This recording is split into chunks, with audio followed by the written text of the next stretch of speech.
Bonjour et bienvenue sur Technapa, la Tech à Papa. Alors aujourd'hui, je vais faire la troisième vidéo sur le laser fibre que j'ai reçu. Vous pouvez trouver les deux autres vidéos sur la chaîne. La première vidéo, c'était la découverte, l'installation, l'utilisation. La deuxième, on a regardé comment graver avec un laser fibre sur, par exemple, de la pierre, comme ça, le deep engraving. Et aujourd'hui, je vais tester avec le laser fibre l'accessoire Rotary pour pouvoir travailler sur des cylindres avec ce laser-là. Alors, vous pouvez voir que l'accessoire est quand même assez énorme. On a ici quelque chose de bien costaud qu'on va pouvoir fixer. Donc, je propose qu'on regarde ça de plus près. Bon, alors avant de passer directement au Rotary en lui-même sur la machine, regardons un petit peu ici ce qu'est ce Rotary. Alors bon, il coûte 299 $. Je trouve que c'est pas si cher quand je vois le prix de certains Rotary à Mandrin dans d'autres marques pour par exemple pour des lasers diodes. Ici, il est vraiment super costaud, donc voilà, je trouve que là c'est pas excessif. Alors, il est fourni avec deux séries de mâchoires, une mâchoire pour tenir à l'intérieur, une mâchoire pour tenir vers l'extérieur. Voilà, donc je sais pas trop comment le nom que je pourrais dire, mais donc voilà, comme ça vous le savez. Et donc en fait, ça permet plusieurs positions. Il est aussi, alors là on le voit pas, mais on a des vis pour pouvoir l'attacher sur notre surface de travail. Je dois dire quand même que je trouve que notre surface de travail, ça n'a pas toujours été facile pour moi, vous verrez dans la vidéo, de trouver la bonne position pour mes bouteilles, parce que c'était principalement sur des gourdes, sur des bouteilles que je voulais pouvoir graver quelque chose. Voilà, et alors petit point aussi, on est sur un Rotary qui a une taille quand même assez imposante, et la mâchoire ici, même complètement refermée, ne permet pas de porter une bague. Alors il faudra prévoir peut-être imprimer un accessoire supplémentaire pour pouvoir porter une bague, simplement un petit support pour la bague. Mais voilà, ici donc finalement j'ai fait un bracelet, mais vous le verrez dans la vidéo. Alors vous verrez également dans la vidéo, ils disent qu'il est vraiment facile à installer. On le branche à l'arrière et voilà, il ne faut pas retirer comme on a des fois sur des lasers diodes, retirer le câble de l'axe Y pour pouvoir y brancher. Là, on a un câble, on a un port prévu dans le boîtier et ça fonctionne tout seul. Alors, le paquet fait 6 kg, le Rotary à lui-même fait à peu près 4 kg et des, donc comme ça, vous voyez qu'on est quand même sur quelque chose de solide. Bon, allez, allons le regarder maintenant de plus près. Alors bon, pour l'installer, je vais venir dévisser ici. Alors, je dois trouver la bonne clé. Voilà. Donc déjà, je viens dévisser mes petites cales qui sont ici pour pouvoir le positionner comme il faut. Alors, je viens desserrer aussi ici pour venir faire tourner mon mandrin. L'idéal, c'est de mesurer au niveau. Alors, j'ai un petit niveau pour s'assurer qu'on est ici, le truc est au niveau. Alors, normalement, ils fournissent un niveau avec dans la boîte. Mais moi, comme je l'ai eu un petit peu en mode bulk, j'avais pas le niveau, mais c'est pas très grave. Donc je viens faire mon niveau et une fois que c'est bon, je serre des deux côtés. Alors évidemment, on a plusieurs positions d'attache en fonction d'où on va d'où on va graver sur la surface de travail. Moi ici, je suis un peu bloqué par la manière dont je l'ai installé parce que j'aurais pu venir l'installer de l'autre côté, mais je peux l'installer comme ceci. Donc voilà, il faut trouver en fonction de là où on va vouloir graver quelle est la meilleure position. Alors le câble, on va essayer de le faire passer par derrière. Et vous voyez, on peut quand même aller assez loin avec le câble. Hop, je vais essayer de pas perdre ces vis là. On peut quand même aller assez loin avec le câble. Bon, moi ici, l'unité est juste à côté. Mais on pourrait aller assez loin. Bon, j'ai un petit peu dû faire des acrobaties, comme vous avez pu le voir. Mais donc, c'est pas très compliqué. Il y a un endroit où c'est écrit Rotary. Il suffit de venir le brancher dedans. Alors, on branche correctement. Voilà, on a 4 broches. On visse un petit peu, comme ceci. Et le Rotary en lui-même est branché. Donc, vous voyez, c'est quand même extrêmement simple. Alors ensuite, je viens fixer le rotary là où j'ai envie qu'il soit fixé, hein.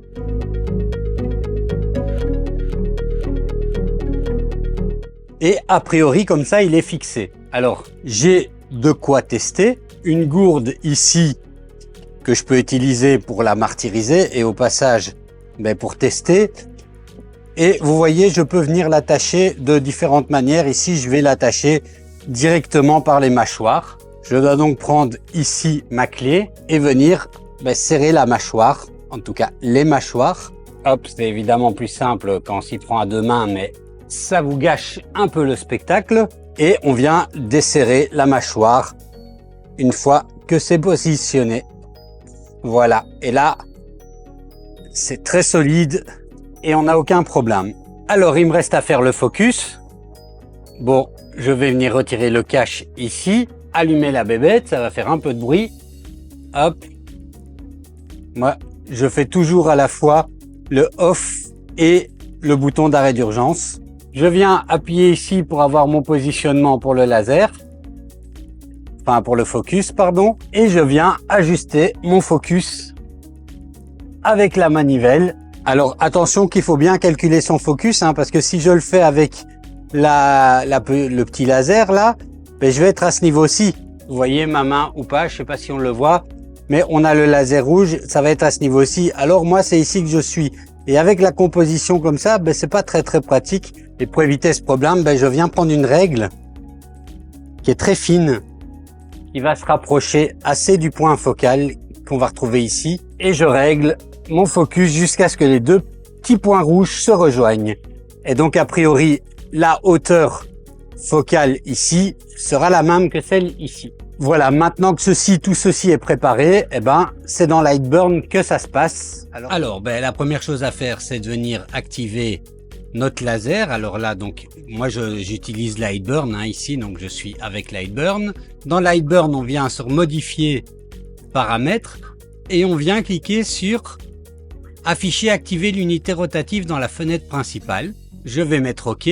Ensuite, on va venir régler notre outil rotatif. Donc pour ça, je viens dans Outils laser, configuration de l'unité rotative. Et vous voyez que j'ai ici un petit menu. Alors, il y a une série de paramètres à indiquer.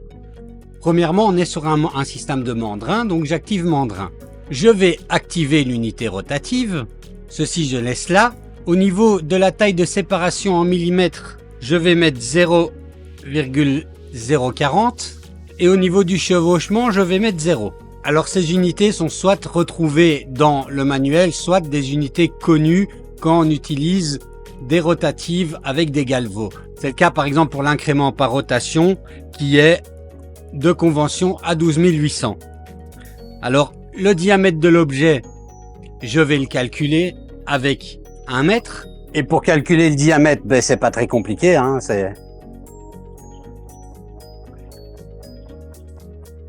j'ai un diamètre de 21. Je calcule le diamètre ou la circonférence. C'est moi qui choisis dans Lightburn. Il va adapter automatiquement. Par exemple, si je choisis la circonférence, j'ai 21 cm de circonférence.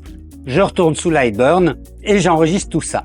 Alors, je disais que j'avais 210, donc 21 cm de circonférence, ce qui me fait un diamètre de 66 mm, ce qui était à peu près ce que j'avais mesuré. Et je viens dire que l'unité rotative, elle est sur l'axe Y. Je viens dire OK, et a priori, là, l'unité rotative est prête à fonctionner. Je vais faire un test, et un test pour savoir comment et dans quelle direction, c'est de faire un chiffre 2. Donc je vais venir faire un chiffre 2, je clique sur P pour qu'il le positionne au mieux et je viens cadrer. Vous voyez qu'ici il me dit unité rotative activée avec tel diamètre. Je viens me mettre en mode contour et comme je vois rien sur mon objet, c'est probablement qu'il vient taper à côté et qu'il est un peu loin, qu'on voit plus ici le repère. Alors avec une plaque ici, je vois où est mon 2. Je vois qu'il est situé là. Donc, il va falloir que je change mon positionnement dans Lightburn pour qu'il se situe bien sur l'objet. J'ai vu au passage qu'il n'était pas dans le bon sens. Je viens le mettre là et je reviens à peu près à ce niveau-ci. Je recadre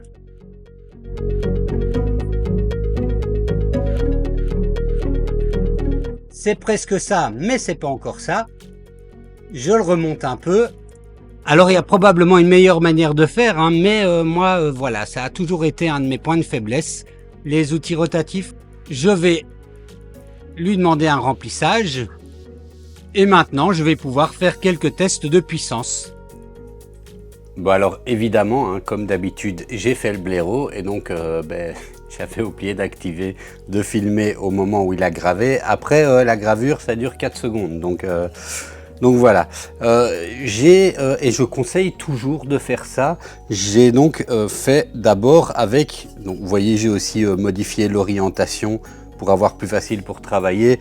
J'ai ici une bouteille Martyr et moi je vous conseille d'avoir un objet Martyr, surtout pour les Rotary, parce que alors quand on a beaucoup d'expérience, ça devient plus simple. Moi j'ai pas encore assez d'expérience et par moment j'hésite encore un petit peu et voilà. Donc faire d'abord le test sur une bouteille Martyr, eh ben, c'est toujours mieux, tant pour la puissance du laser que l'emplacement, le sens dans lequel il va tourner, etc.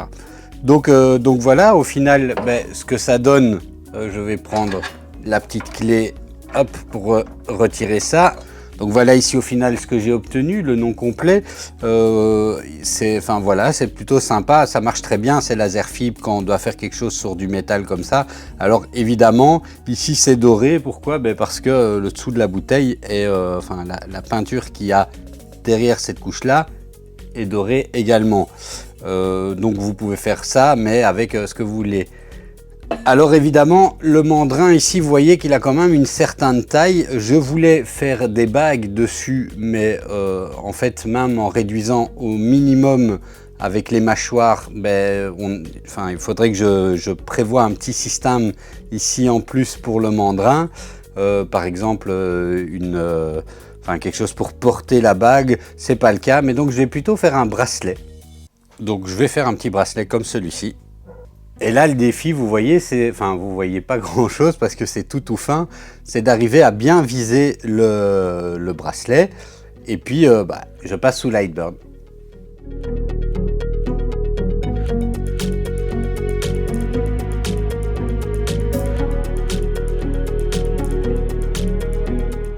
Donc, alors là encore, j'ai dû, pour être à la même hauteur, puisque vous voyez, les 2 points pour mon focus sont là, prendre une plaque comme ceci que je mets à la même hauteur que ma surface et ainsi je peux m'amuser à mettre le focus à la bonne hauteur, puisqu'après c'est plutôt dans Lightburn je vais déplacer l'objet pour pouvoir le faire correspondre à la position et puis avec le cadre contour je verrai directement sur l'objet si je suis bien placé. Alors ici, à cause de la surface, le cadre contour me permet pas trop le voir. Donc en faisant ça, avec une petite plaque, là, je peux voir le cadre contour. Et voilà, maintenant, à force d'essais et erreurs, là maintenant, je pense que j'ai ma position. Je vais démarrer le laser, alors ça ira extrêmement vite, hein, je crois que ça prendra même pas une seconde. Et voilà, c'est déjà fini. Je peux venir, hop, dans le bon sens, détacher. Et voilà ce que ça donne. Donc on peut avoir, alors évidemment, tout dépend du matériau et tout ça, mais là, voilà, hop, j'espère que le focus se fait bien. On peut avoir comme ceci des effets très faciles. Alors mon positionnement est un petit peu haut. J'aurais pu descendre encore un petit peu plus bas. Donc vous voyez, on a quand même une courbe d'apprentissage essai et erreur avec ce genre d'appareil. Et c'est un peu la conclusion de cette vidéo, hein, c'est que ça offre beaucoup de polyvalence et ça rajoute finalement beaucoup de possibilités de travailler sur des formes cylindriques, mais c'est quand même pas mal exigeant d'arriver à faire le positionnement de ce genre de choses, arriver à bien calibrer. On a un petit peu plus de difficultés, en tout cas moi qui n'ai pas trop l'habitude de travailler avec des Rotary, hein, c'est pas quelque chose qui a priori me botte puissance 1000, mais au moins comme ça vous avez vu qu'on peut étendre les possibilités de ce genre de laser fibre avec ce genre d'accessoires. Dans Lightburn, c'est pas très dur en fait à piloter, c'est juste minutieux à trouver le bon positionnement, le bon calibrage, la bonne puissance et tout ça. Alors, je vous remontre ici sur Lightburn le nombre de steps par rotation à trouver. Vous voyez ici, chez moi, il est marqué 25 600. Et ben ça, j'ai dû un peu chercher pour le trouver. Et en fait, pour le savoir, il faut regarder un petit peu ce qui est écrit sur les drivers sur le contrôleur de la machine. Et pour ça, j'ai dû démonter le capot du haut et à l'intérieur, regarder ce que je voyais sur le contrôleur. Et je vous montre ici des images. Alors les images sont pas de moi, les images proviennent d'un blog parce que j'avais plus envie de redémonter ma machine pour vous montrer les images.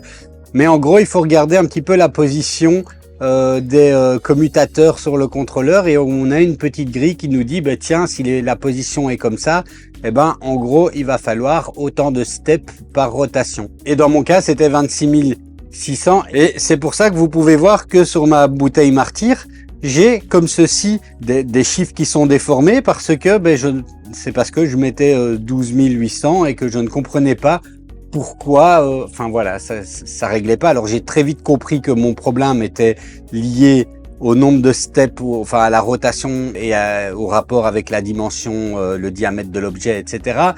Mais je ne trouvais pas comment je devais faire pour régler ça. Et voilà, ça c'est peut-être un petit point. Dans le manuel qui donne, c'est très succinct. Ça ils ne le disent pas. Voilà, ça c'est peut-être un petit point d'amélioration pour eux, au cas où ils m'écoutent ou ils me regardent. Mais voilà, allez, dites-moi ce que vous en pensez du Rotary sur le laser fibre, si vous utilisez également vos Rotary sur d'autres types de lasers. Et je vous dis à une prochaine vidéo. Je ne sais pas encore sur quel sujet sera la prochaine vidéo sur ce laser fibre. Donc n'hésitez pas, vous, dans les commentaires, à dire tiens, j'aimerais bien que tu essayes ça avec un laser fibre ou que tu testes ça ou que tu nous montres ça avec un laser fibre. Par contre, j'ai encore 3 vidéos à faire et n'hésitez pas à me donner vos idées. Allez, à bientôt.